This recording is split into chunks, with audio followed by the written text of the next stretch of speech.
Que dit la recherche sur les pratiques coopératives?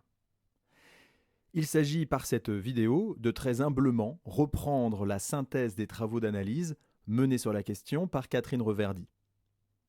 Le dossier de veille de l'IFE, l'Institut français de l'éducation, constitue la base du contenu de cette vidéo que j'ai voulu au plus proche des mots et intentions de l'auteur. La recherche en sciences humaines n'apporte pas de baguette magique. Elle infirme ou confirme certaines pratiques en montrant ce qu'elles ont d'efficace ou au contraire de peu pertinent. On le sait, mener la classe est le résultat d'un guidage multifactoriel qui ne saurait isoler un élément comme unique facteur d'échec ou de réussite. Ici, donc, pas de formule magique, mais des constats qui se basent sur des échantillons larges, plus larges que les simples observations et déductions que nous autres enseignants faisons dans nos classes. Commençons par définir la coopération. Selon le Centre national de ressources textuelles et lexicales, la coopération désigne l'action de participer avec une ou plusieurs personnes à une œuvre ou à une action commune. Isabelle Olry-Louis rajoute que la coopération en milieu d'apprentissage est définie par un processus. C'est la façon dont les membres d'une dyade, dit autrement un binôme, ou d'un groupe donné, confrontés à un apprentissage particulier, rassemblent leurs forces, leur savoir-faire et leur savoir pour atteindre leur fin. Alors ces modalités pédagogiques sont explicitement inscrites dans les programmes de primaire dès 2002 et elles apparaissent dans le référentiel des enseignants du secondaire de 2013. Il y a en effet précisé que les professeurs, praticiens experts des apprentissages, organisent et assurent un mode de fonctionnement du groupe favorisant l'apprentissage et la socialisation des élèves. Alors, sans être nommé expressément, la coopération transparaît dans cette formulation. Rappelons maintenant que les pratiques coopératives sont tributaires des modèles éducatifs nationaux. Ainsi, Nathalie Mons et ses collègues distinguent le modèle de l'éducation totale, notamment dans les pays d'Europe nordique et anglo-saxon, qui se caractérise par des établissements ouverts sur l'extérieur, au contenu plutôt lié à la vie quotidienne, avec une présence de culture religieuse et des réflexions sur les différentes dimensions de l'éducation de l'enfant. Inversement, le modèle de l'éducation académique, dont la France, le Japon ou encore le Portugal, eh bien ce modèle se caractérise par moins d'enseignements pratiques, peu d'enseignements pré-professionnels, peu de religion également, un modèle qui, je cite, érige l'école en forteresse dispensatrice de savoir universel. Cette analyse multiniveau portant sur 15 pays montre que le modèle d'éducation totale est plus favorable à la fois à l'esprit de compétition, mais aussi de coopération, que le modèle dit d'éducation académique. L'organisation des contenus, décloisonnés et ouverts sur l'extérieur, offre plus de latitude pour des échanges entre élèves et débouche sur un réseau d'expériences sociales plus vaste. Alors on le voit, la pédagogie coopérative et les enseignants qui la font vivre sont bien tributaires d'héritage de structures nationales qui les dépassent. Et cela a une influence sur le contrat didactique que passe l'enseignant avec ses élèves. Dans le quotidien des salles de classe, on peut ainsi apprendre de manière diffuse une valeur comme l'individualisme, ou à l'opposé, on peut intérioriser des valeurs communautaires par les situations fréquentes d'apprentissage en groupe, un climat de partage, la disqualification de la compétition et l'insistance sur les connaissances communes. Ces valeurs communautaires vont constituer le socle du climat motivationnel que doit mettre en place l'enseignant. Philippe Sarrazin et ses collègues définissent le climat motivationnel comme l'environnement d'apprentissage mis en place par l'enseignant, ses comportements observables, mais également le fait que l'enseignant est susceptible d'activer certains états internes chez l'élève en fonction des perceptions qu'il a de cet environnement.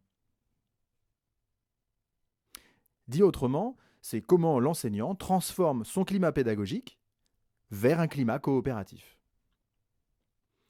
Ces mêmes auteurs distinguent plusieurs styles de l'enseignant. Le style contrôlant. Les élèves sont dirigés pour satisfaire au plus près le développement de compétences. On y gagne que le programme a des chances d'être bouclé, mais l'élève y perd en apprentissage de l'autonomie. Le style permissif.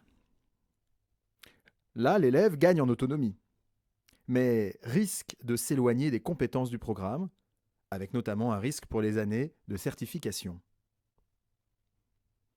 Le style chaotique inconsistant. Ici, pas de stratégie déterminée, souvent un cours magistral dialogué, en alternance avec des travaux de groupe non pensés dans leurs activités, leur durée, la composition du groupe, et sans développement explicite des compétences psychosociales liées au bon fonctionnement d'un groupe. Enfin, le style soutenant l'autonomie au profit des apprentissages. Ici, l'enseignant articule sa modalité pédagogique avec les contenus et les contraintes de son environnement scolaire. Il est stratégique dans ses choix et agit en ingénieur de l'éducation, en ce sens où il expérimente et adapte en fonction du réel. Dans le climat motivationnel soutenant l'autonomie au profit des apprentissages, l'enseignant va mettre en avant soit des buts de maîtrise, soit des buts de performance.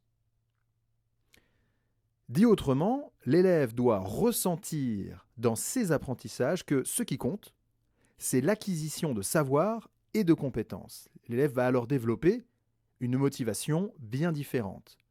Est-il mu par une motivation intrinsèque liée à l'intérêt et le plaisir que l'individu trouve à son action, sans attente de récompense externe?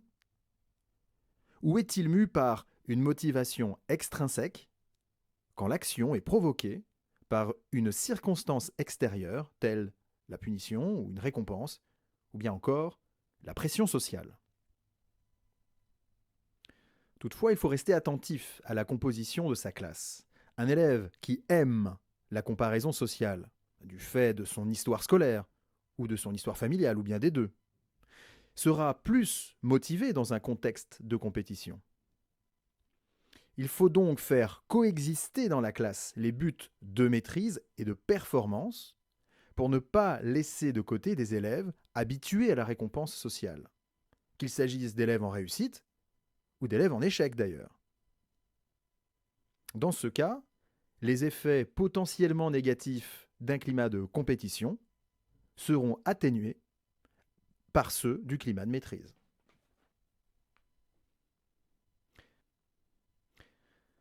Parlons maintenant des interactions entre pairs et du lien avec les apprentissages. En quoi les interactions entre élèves ont-elles une influence sur le développement cognitif?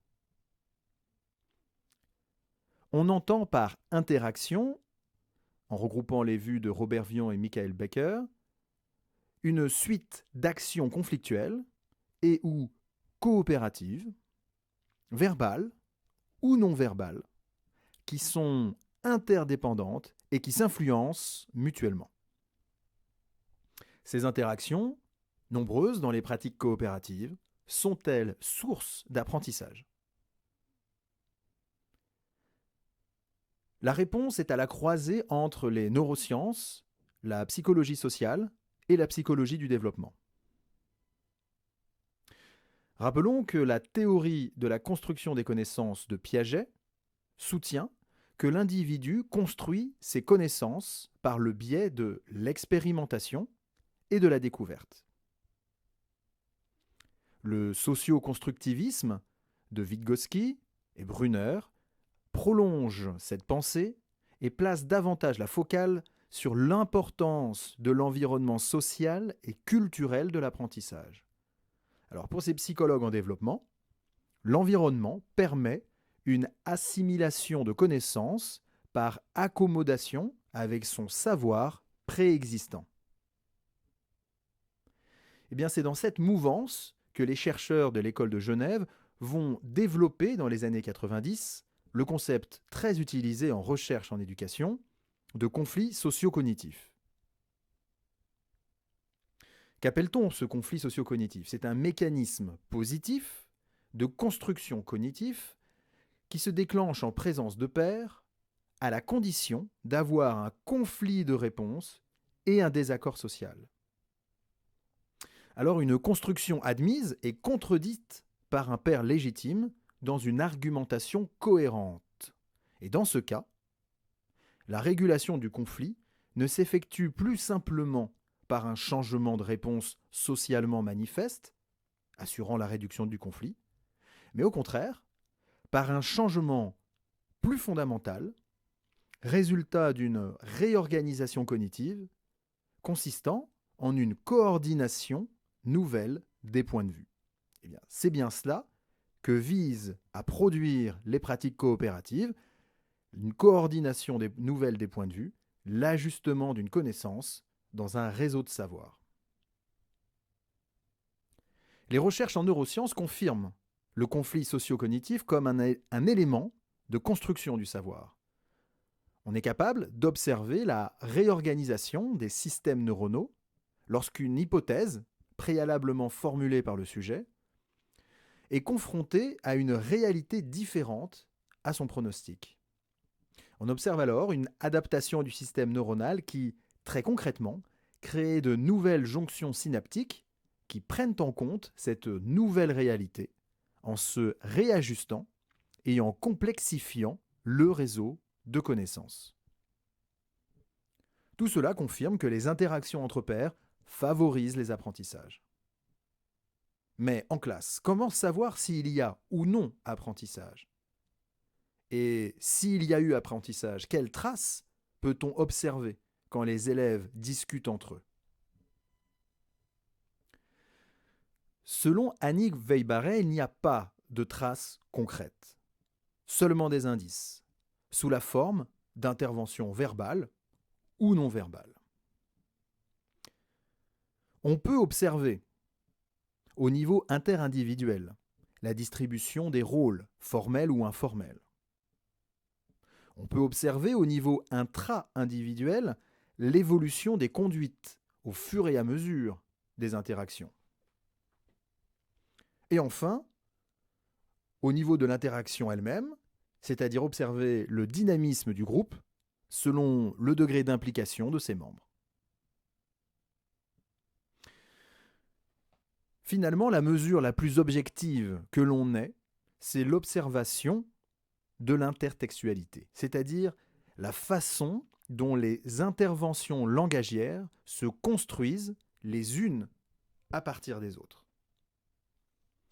En suivant Michael Becker, on peut rechercher, lors des interactions entre élèves, plusieurs éléments qui vont constituer des indices d'apprentissage. Il distingue les opérations d'expansion, qui ajoutent une information, généralisent un propos. Les opérations de contraction, cette fois, celles qui réduisent l'information, qui enlèvent le superflu. Les opérations d'étayage, qui reprennent et enrichissent la proposition précédente. Enfin, les opérations de reformulation, de synthèse, d'explicitation de l'accord trouvé entre les membres du groupe. À cette dernière opération, Isabelle Orly-Louis rajoute la prise en compte des arguments d'autrui à travers le processus de négociation et de modification de ses croyances. Une autre vision des indices d'apprentissage coopératif peut se résumer, selon Isabelle Plante, en 4 conditions ou principes dont il faut encore et toujours chercher des empreintes en classe, des indices. Les élèves ont-ils conscience de leur interdépendance positive ? Cette interdépendance positive, c'est la conscience que la réussite de chacun est conditionnelle à la réussite de tous. Les élèves développent-ils le sens de la responsabilité individuelle ? Perçoivent-ils que leur propre effort, participation et engagement dans la tâche sont essentiels à l'atteinte des buts fixés pour le groupe ? L'enseignant voit-il se développer la promotion des interactions ? C'est-à-dire, les élèves sont-ils demandeurs d'entraide, d'échange de ressources, de rétroaction constructive ? L'enseignant voit-il se développer les habiletés sociales ? On pense ici aux compétences de leadership, de prise de décision ou encore de gestion des conflits. Est-ce que l'apprentissage coopératif a prouvé que les élèves apprennent mieux ? Pour cela, il faut élargir la notion de réussite aux certifications à d'autres critères qui fondent tout autant le rapport de l'élève à la réussite d'un apprentissage. Isabelle Orly-Louis rappelle qu'il faut tenter d'apprécier les effets de ce dispositif, non seulement au plan cognitif, mais aussi au plan socio-relationnel. Étienne Bourgeois et Jean Nizet proposent ainsi les critères suivants pour comparer le modèle coopératif aux méthodes compétitives et celles privilégiant le travail individuel. Selon eux, il faut mesurer la motivation des élèves, la cohésion sociale du groupe, l'entraide entre élèves, la réussite globale des élèves et enfin, l'envie d'apprendre. Alors on le voit, ces critères n'englobent plus seulement la réussite formelle aux examens, mais aussi le rapport des élèves avec les apprentissages. Dit autrement, les élèves apprécient-ils ou n'apprécient-ils pas apprendre ? Depuis les années 80, des méta-analyses portant sur les résultats de dizaines d'articles portant sur la coopération présentent les effets bénéfiques de la coopération par rapport aux apprentissages compétitifs ou individuels. Là, les résultats sont sans appel. Réalisée en 1981 par Johnson et ses collègues, cette analyse d'ampleur fait la synthèse des résultats de 122 études. 20 ans plus tard, une nouvelle méta-analyse portant sur 111 nouvelles études confirme que, quelle que soit la discipline, l'âge des élèves et la tâche demandée, l'approche coopérative est la plus efficace des trois. Ces analyses se sont multipliées depuis les années 2000 et confirment à leur tour l'efficacité de l'apprentissage coopératif s'il est bien mené. Les neurosciences viennent compléter le tableau en montrant la plasticité cérébrale que les pratiques coopératives peuvent provoquer. Stanislas Dehaene identifie 4 piliers de l'apprentissage. L'attention, l'engagement actif, le retour sur erreur et la consolidation. Eh bien, ces 4 piliers sont sollicités dans le cadre des pratiques coopératives. Malheureusement, si les effets sont bénéfiques pour les élèves, les relations de cause à effet sur les apprentissages ne sont pas si facilement isolables. En effet, les contraintes qui pèsent sur les enseignants, les contextes d'enseignement très différents, la complexité des variables et les effets d'interdépendance rendent difficile l'identification d'un invariant, car par définition, l'univers de la classe est constitué de variables avec leur propre dynamique.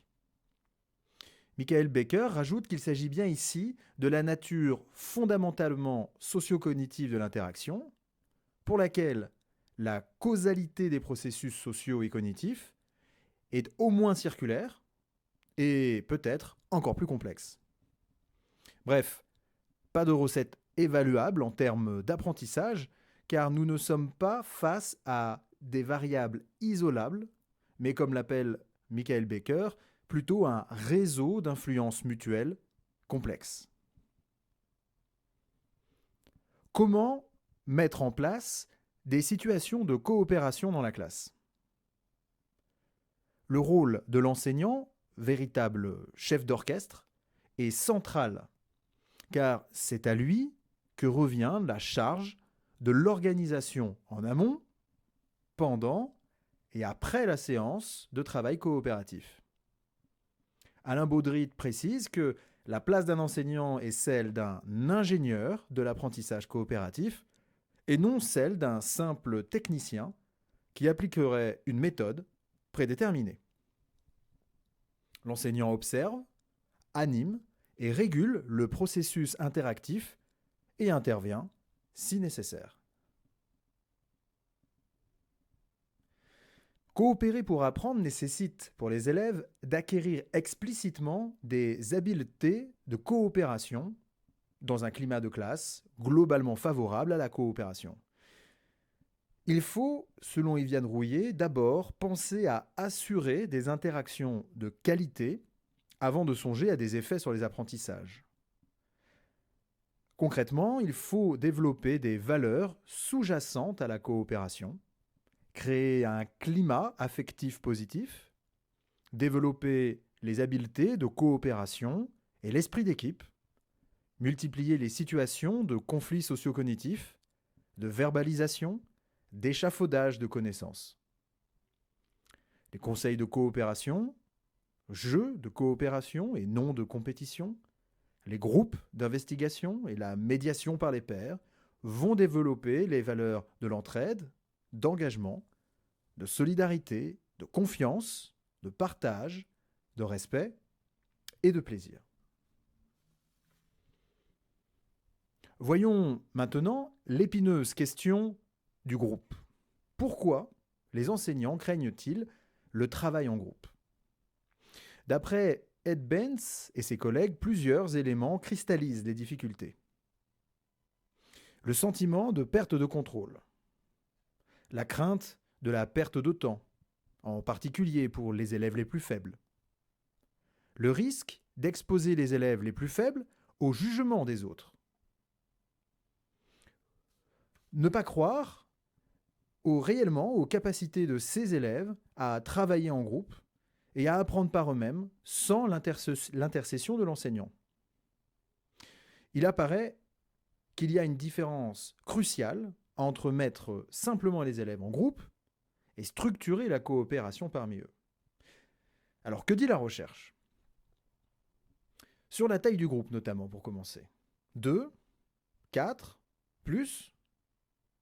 Rappelons qu'il n'y a pas de recette miracle, mais des compositions qui chacune apportent leur lot d'avantages et d'inconvénients pour l'enseignant. Andrea Bertucci remarque que l'estime de soi des élèves se développe davantage dans les interactions à 2 élèves que dans les groupes plus nombreux. Il semble donc approprié de favoriser le petit nombre pour les élèves en difficulté, du moins dans un premier temps. On constate que plus le nombre de participants augmente et plus l'autorégulation du groupe par ses membres va consommer une part importante de l'attention au détriment de celle attribuée à la tâche. Par ailleurs, plus la taille du groupe s'élargit et plus les effets de domination des uns par rapport aux autres s'accumulent et deviennent incontrôlables.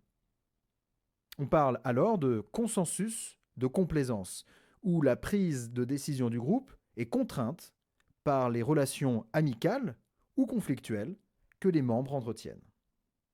Là encore, les effets bénéfiques du grand groupe ne sont pas évidents dans un premier temps.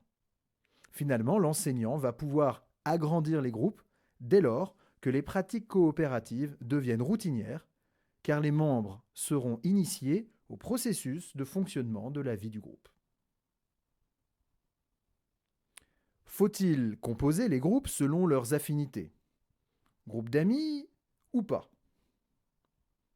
L'avantage apparent du groupe par affinité est qu'il est plus facile de dégager une position consensuelle en cas de désaccord car les membres ont déjà un mode de régulation des conflits qui leur est propre.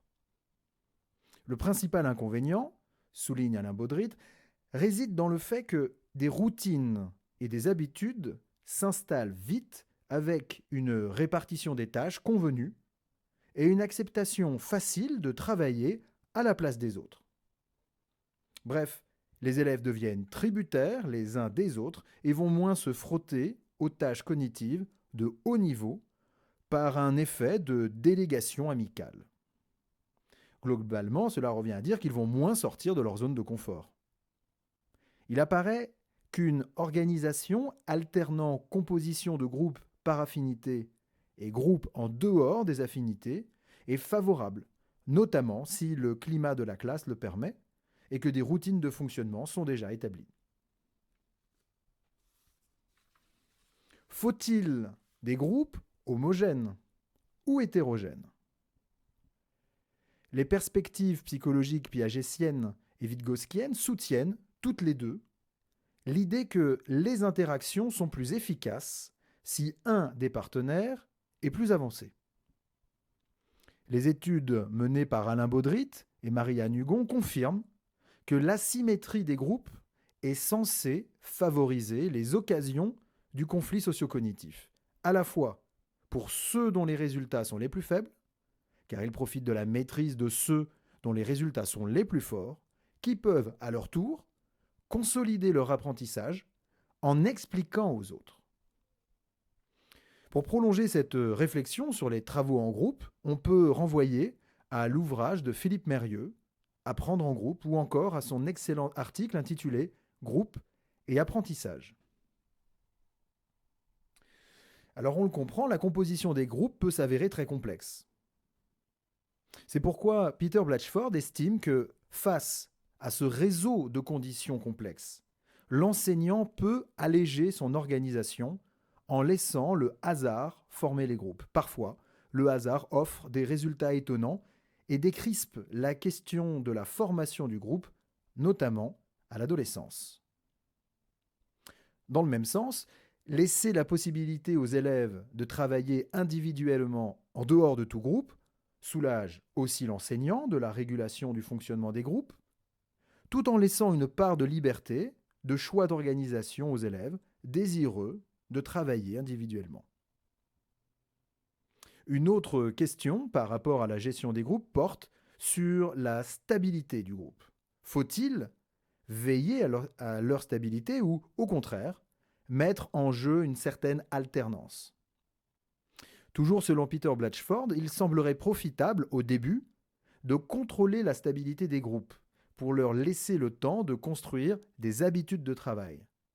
Mais cela suppose que l'enseignant soit déjà aguerri en pratique coopérative pour former les élèves à l'autorégulation des fonctionnements de groupe.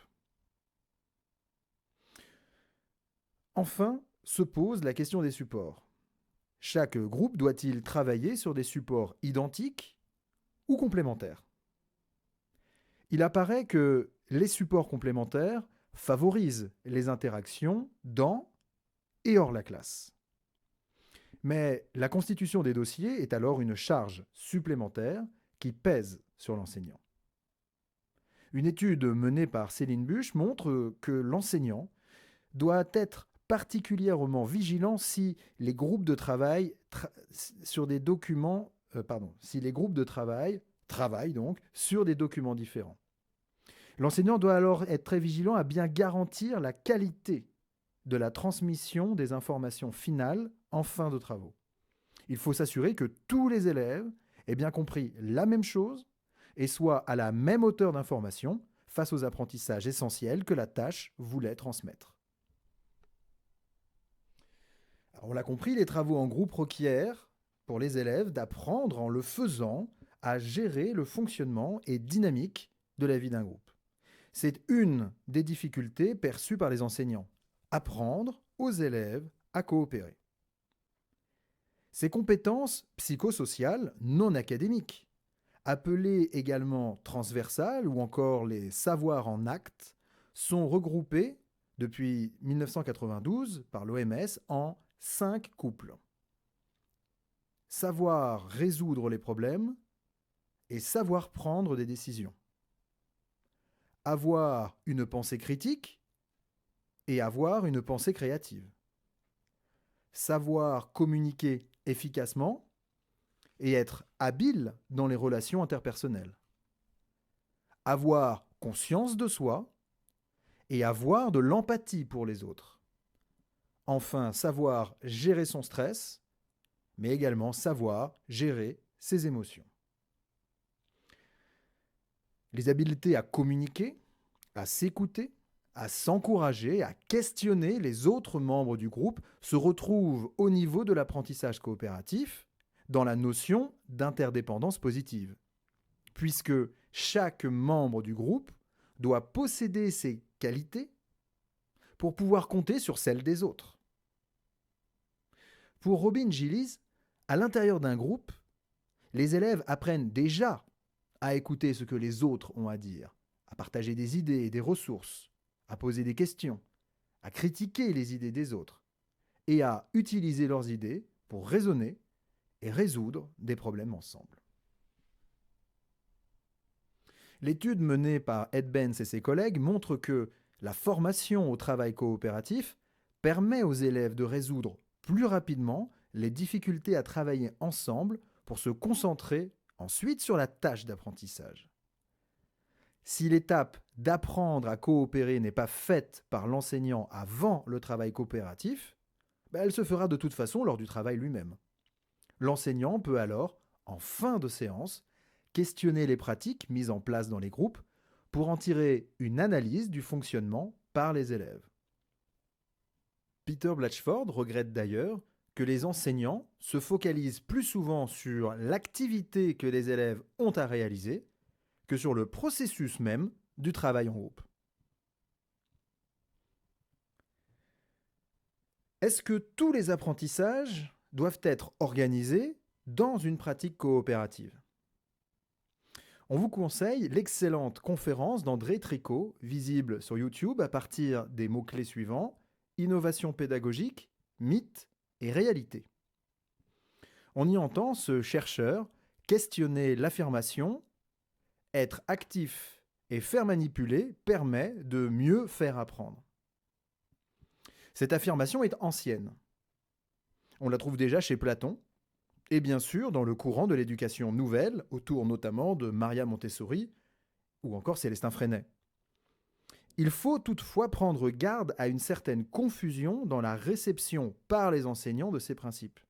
Il s'agit bien d'être actif cognitivement, de réfléchir, de se poser des questions, de formuler des hypothèses. Être actif physiquement a toute sa place si l'apprentissage le nécessite. Mais alors il convient d'expliciter clairement l'activité et son but d'apprentissage.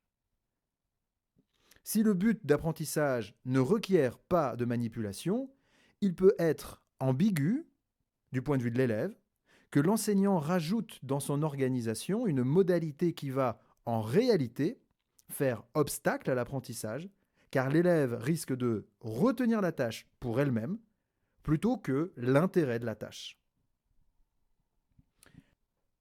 Finalement, cela revient à dire que la coopération est pertinente, plus efficace dès lors qu'il y a un savoir-faire procédural à effectuer. Ici, par observation et mimétisme, l'élève va pouvoir accéder à l'apprentissage en s'appuyant sur les techniques maîtrisées par les autres. En revanche, découvrir un savoir notionnel particulièrement exigeant va peut-être avoir besoin d'être enseigné avant pour pouvoir ensuite être mis en exercice d'application dans une pédagogie coopérative. Il vaut mieux parfois une bonne explication qu'un mauvais travail de groupe. Si un élève maîtrise très faiblement la notion étudiée, la charge cognitive que va prendre cette notion pour être mobilisée ajoutée à la charge cognitive que la régulation du fonctionnement du groupe exige, risque alors d'inhiber totalement sa participation et de se traduire par un rejet de l'activité. Alors on le voit, il y a bien une question de dosage entre activité coopérative, temps de regroupement en classe entière et activité individuelle. Comme le rappelle Alain Baudrit, et sa citation nous servira de conclusion et de mise en garde à l'attention de tous les enseignants, chevronnés ou juste curieux, l'initiation plus ou moins poussée à l'apprentissage coopératif peut avoir des effets inégaux en fonction des activités scolaires, de l'âge, du niveau scolaire. Elle n'est pas toujours bénéfique. Cela renvoie donc bien à la place centrale de l'enseignant, sa liberté pédagogique et son expertise dans la mise en œuvre.